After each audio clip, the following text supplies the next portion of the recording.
Hey, what is up, everybody? It's Daniel here with a special guest today, Hey, what's up, guys? It's Greg. and we're here to give you some information and news on the December Battlefield 1 update. Before we get into it, I'd invite you guys to like this video if you find it helpful, comment if you have any ideas, questions, just any comments you have, obviously, and subscribe to both of us. The links will be in the description below to both of our to Greg's channel and to all the links that we have found this information from. So, with further ado, let's go ahead and get into it. The first and biggest, mostly because it's actually confirmed, we have the Giants Shadow Map. It is going to be released for free along all platforms, and it takes place where the Germans are standing up to the British Army, I believe along the Sell River. So, Greg, do you have any more information about that? Yeah, so the Germans were actually they had the Hindenburg line, which is one of the lines that they had created during one of the previous winters during the war. This line was filled with tanks and artillery and all kinds of bunkers and defensive trenches and things like that. And they had actually broken through this, and now this battle is part of what came to be known as the 100 days offensive. So this is supposedly the last 100 days of the actual World War One, when the Allies actually pushed on Germany, um, and took control and finished the war. So this expansion pack is Giant Shadow. The Giant is actually one of the Zeppelins, one of the airships has fallen. Unlike in a regular game when the actual airship appears, this one is going to be crashed on the map at the beginning, and this one is going to be you can fight through it. Hopefully, it provides a lot of cover, maybe even for those people who like this playstyle, it'll provide a place to snipe from, different things like that. Um, I'm just hoping that it doesn't provide too much in the way of uh, sniper ability to dominate the map. That it will have a overall playstyle feel. Um, this is, in my speculation, going to be a operation, which is really cool. That is going to allow my game style. I like operations, so yeah, that's pretty much all I have to say about that. All right, that's great stuff. I do believe that the next thing coming up, which has been long awaited and promised well before the game release, was spectator mode. Spectator mode, it's exactly what it is. It allows you to view other people's games, but not the way we already do. So, is it really even a necessary feature? What do you think about that, Greg? Well, it does take control.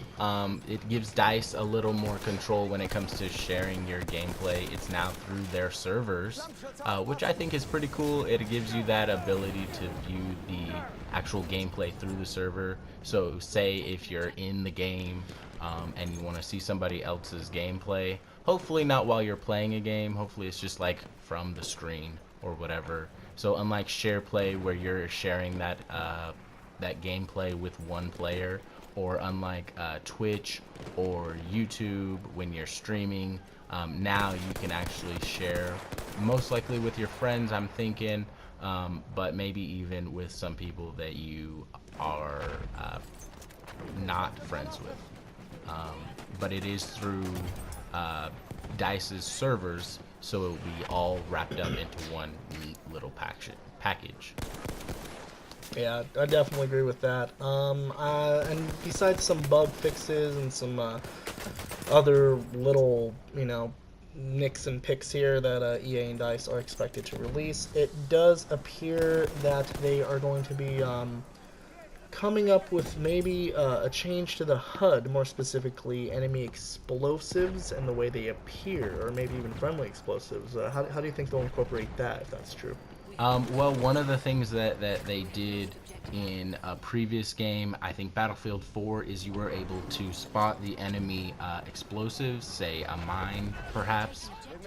Well, the AT mines are actually very deadly to the tanks and very hard, difficult to spot in the game when you're playing, unless you know that they're there or you're outside of the tank and you see them, you know.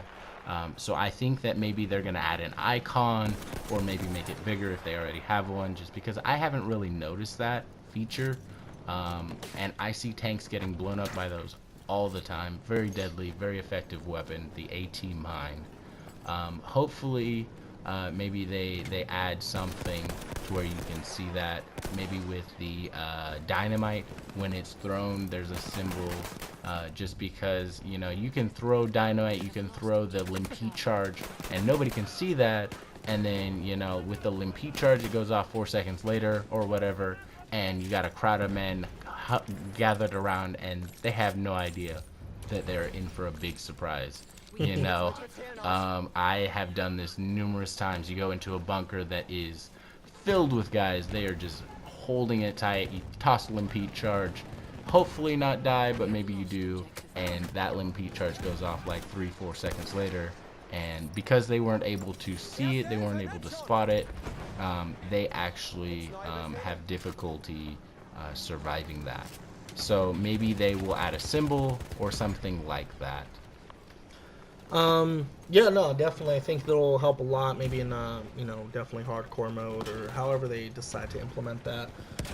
Lord knows that's again that's just speculation that hasn't been confirmed out of the way. I do want to touch on back onto the main focus of this update, which is the new map. Now, more importantly, you did mention operations and how they might implement that. Now, there was, I have the Wikipedia page pulled up here.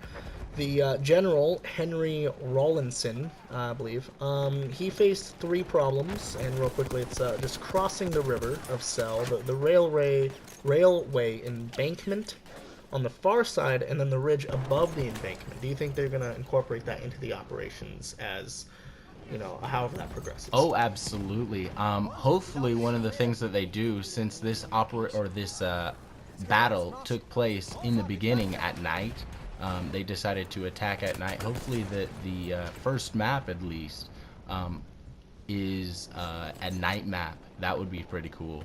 And then what they do, what hopefully they do, is they allow you to actually use that crossing, since in the battle they crossed using planks, they crossed using boats for their artillery and different things like that, and then moving on to maybe a day map. It was in the fall, so that may take some effect on the weather. Maybe even start snowing. That'd be pretty cool to see, blizzard or something like that. Yeah, maybe. something. Hopefully, I don't know what they could do with the weather when it comes to that, but that is pretty cool. Yeah, I definitely do see maybe some sort of just like in Star Wars Battlefront, for example, they did implement that snow on Hoth. But for the most part, that's really all we've got for this video. Again, if you have any comments, if you have anything you might know, anything you'd like to share, please drop something down below. Like this video if you found it interesting and helpful. Dislike it if it was not really your taste. Either way goes for us. Again, subscribe to Greg. His link will be in my description, and subscribe to me for more stuff like this. Greg, any last words? Yeah, definitely. So if one of the things that you decide to do is dislike the video, give us a reason why you dislike the video. Yeah, definitely. Because it always sucks to see all this hard work go into it, and then somebody just doesn't like the video. Or if you watch it, let us know you watched it. Let us know the points that you really liked. Let us know if you found it super boring and you want to see something differently. But thank you so much for watching, guys. I am Greg. And I'm Daniel. Look out, guys, for this new update coming to you this December 2016. Thank you so much for watching, guys. Have fun.